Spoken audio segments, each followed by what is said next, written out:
Pour nous soutenir, veuillez vous abonner à notre chaîne, et c'est totalement gratuit. Cette histoire ne commence pas avec un soleil radieux ou le parfum des fleurs printanières. Elle commence dans l'étreinte glaciale de l'hiver, un froid qui pénétrait jusqu'aux os et rendait même la couverture la plus épaisse inutile. C'était le genre de froid qui rendait les souvenirs de la chaleur passée d'autant plus douloureux, qui amplifiait de manière insupportable la solitude entre ces quatre murs. J'étais assis là, dans mon petit appartement, le chauffage au maximum, mais le froid semblait invincible. Les flocons de neige dansaient devant ma fenêtre, une danse silencieuse et hypnotisante qui me fascinait et me déprimait à la fois. J'étais nouveau en ville, un étranger qui essayait de prendre racine.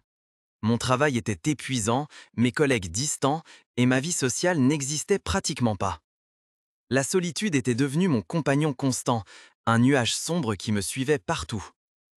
Je faisais défiler sans but les réseaux sociaux, je voyais des photos de couples heureux, d'amis qui s'embrassaient, de familles qui célébraient Noël. Chaque image était un coup au cœur, un rappel de ce que je n'avais pas. Je me souviens encore très bien de cette soirée. C'était le 4e dimanche de l'Avent, et dehors, une tempête de neige faisait rage. Le vent hurlait autour de la maison, et les flocons de neige fouettaient les vitres.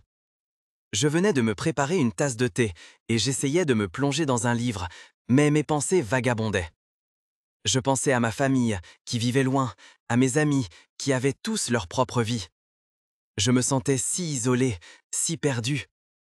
Soudain, la sonnette retentit. J'étais surpris, je n'attendais personne. Prudemment, j'ouvris la porte et le vis. Il était là, dans la clarté aveuglante de la neige, un jeune homme mince aux cheveux foncés et aux yeux bleus éclatants. Ses joues étaient rougies par le froid et ses cils étaient couverts de petits flocons de neige. Il ne portait qu'une fine veste et je pouvais voir qu'il tremblait. « Excusez-moi pour le dérangement, dit-il d'une voix douce. Je suis votre nouveau voisin. Je m'appelle Elias. J'habite l'appartement d'à côté et j'ai accidentellement oublié ma clé. Pourriez-vous peut-être m'aider rapidement à ouvrir la fenêtre de mon balcon? Je crois qu'elle n'est pas bien fermée. » J'ai hésité un instant. Je me méfiais des inconnus. Mais quelque chose dans son regard, dans son air impuissant, m'a fait oublier mes appréhensions.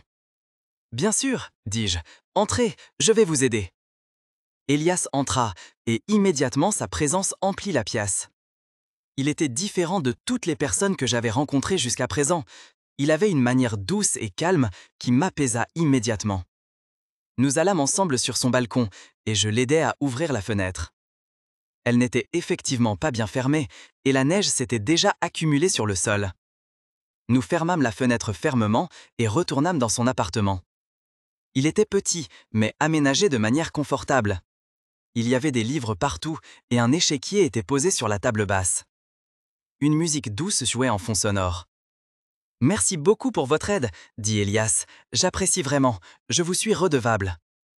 Aimeriez-vous prendre une tasse de thé avec moi? » J'ai acquiescé. Volontiers. Nous nous sommes assis ensemble dans son petit salon et avons bu du thé. Nous avons parlé de tout et de rien, de nos emplois, de nos loisirs, de nos rêves. Elias était un bon auditeur et il semblait vraiment intéressé par ce que j'avais à dire. Je me sentais comprise et acceptée pour la première fois depuis longtemps. Au cours de la soirée, je lui ai parlé de ma solitude, de ma difficulté à m'intégrer dans la nouvelle ville. Il a écouté attentivement, sans juger, et quand j'ai eu fini, il a posé sa main sur la mienne. « Je comprends ce que vous ressentez, a-t-il dit. Je suis déjà passé par là, mais vous n'êtes pas seul.